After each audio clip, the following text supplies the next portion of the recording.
Here are very simple guidelines. Number one, you have to train each muscle at least twice per week. So if you're training your bicep, for example, you need to make sure that you're training it at least twice per week. You can also train it 3 times, but I think twice is good enough Great. for most people. That's like quite a bit of fatigue already. But if you're someone who recovers really fast, who takes a lot of effort on recovery, training age is super high, you can also go for training 3 times in a week, and that actually means a lot of volume. 12 to 15 working sets per muscle per week is what you need to build muscle. So if you're doing too less, then you will not be able to stimulate muscle to grow. And if you're doing too much, then basically the benefits that you get are like not too much after this particular number.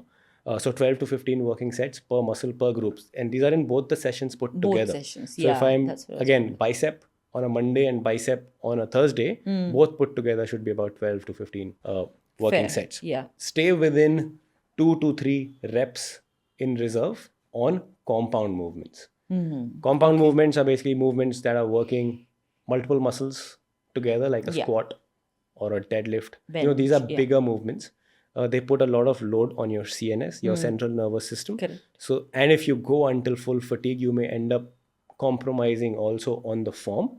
So, it's advisable to stay at like a 7 or an 8 RPE. So, stay within that range on your compound lifts.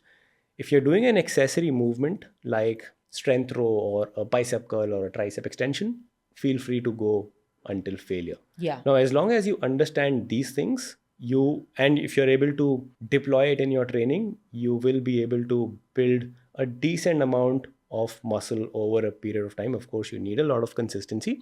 However, this is just like, an overarching principle. There are finer details that can help you just accelerate this journey, Yeah. and also make it more sustainable. Like, you want to do this for the rest of your life, and you want to make sure that you keep growing in terms of your muscle mass and strength. So there are some finer details that you can always deploy.